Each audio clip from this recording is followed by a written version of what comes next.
Good evening and welcome to News Channel 8. I'm Shanuka Robinson and here are some of the top stories. A busy week for VI senators, problems again at child support, and another look at the recent Company Street shooting. These stories and more are coming up next on News Channel 8.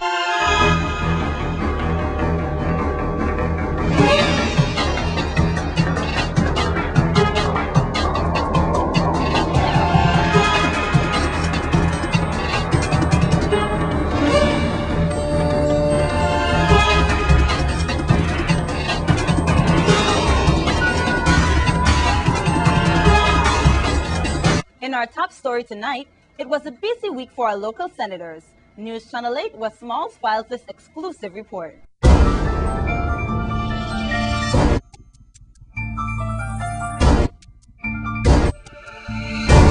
Thank you very much, Shaniqua. We're going to get right to it. Senator Terrence Positive Nelson.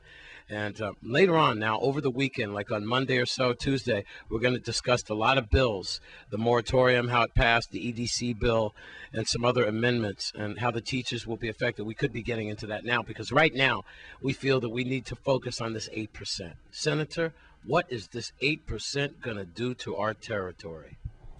This 8% across the board cut is a horrible, horrible move for this entire economy and our society in general. We've impacted almost 10,000 people with this cut.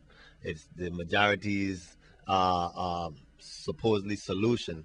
I do believe it's definitely a step in the wrong direction because on top of a loss of revenue for the government itself as it relates to income taxes, on top of a decrease in the contributions to GERS because less income, less contribution. On top of a decrease in gross receipts because less money, less spending. There are some social impacts, which are, of course, crime can increase out of this.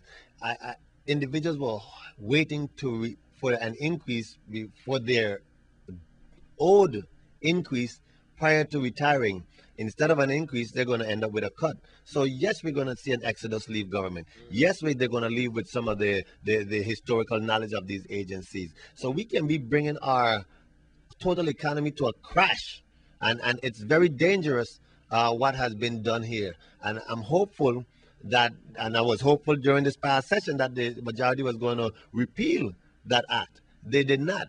Instead, what they did was make some amendments which exempted certain agencies like police, nurses, etc. But what about the rest of everybody else? The governor really, and I have to say this also, he undermined the people prior to election because if you know we were in this situation, why give retro and some increases just before election only to right after election say that, hey, we've depleted our resources in government? Then somebody was lying to the people, and I'm hopeful that there will be consequences. And all I can ask is for the people to be orderly in their display of their displeasure with the actions taken.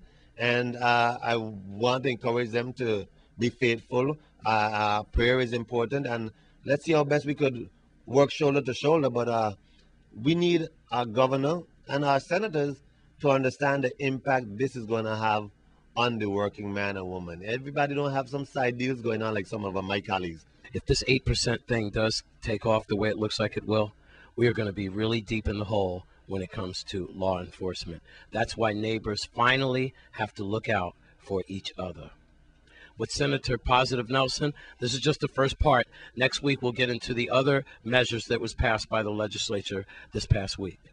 I'm Wes Small for News Channel 8. In other news, once again, problems in the Child Fraternity Division on St. Croix. News Channel 8's Wes Small investigates. Thank you very much, Shaniqua. And we are with Miss Wade. And we all know Senator Terrence Positive Nelson standing next to this lady for support.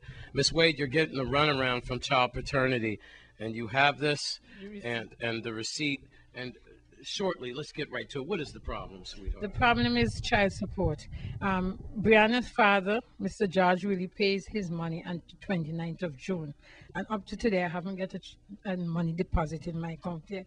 I went out there, I spoke to a lady, she said nothing was in the system that he paid. They only show in the system he paid the 1st of June. I say, yes, he paid. And he wouldn't lie to me. So I called him and he said, come right now, Olivia. I have the receipt with me. I went to his house, I collect the receipt. And when I got back there now, the girl, I was talking to a girl, her name is Cherry. Then she turned to the other lady behind and say, that's why people have to come here and curse. I can't be mad with them because where is the money? It's positive.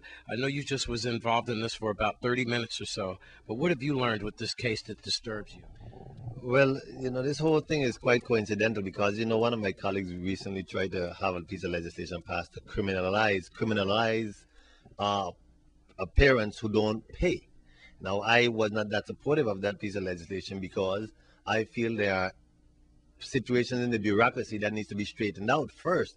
And this here today is just proof in the pudding that there are situations that need to be straightened out.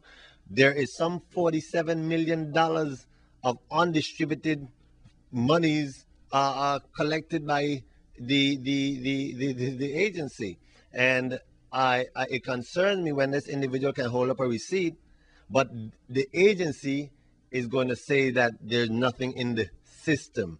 An appropriate response might have been, well, it's not yet processed. It's in the system, but we have not processed the payment yet. But when an individual, from the time he makes this payment and they give this receipt, right away, that should be in the system. Well, just to wrap this up, News Channel 8 staff did call Paternity and Child Support Division headed by Terrence Joseph, and he told this reporter, had a receptionist call me, and I quote, contact Department of Justice spokesperson Sarah Lazama. I did not do that. If it takes Sarah 48 hours to talk to me about a prisoner getting stabbed in Golden Grove, then how soon could she get to me about Miss Wade? Do your job, people. Have a good weekend. I'm Wes Small for News Channel 8. Thanks, Wes. And the Multiple Sclerosis Support Group will meet on Monday, July 11th at the AARP Building office in Diamond Ruby from 5:30 to 7:30 p.m.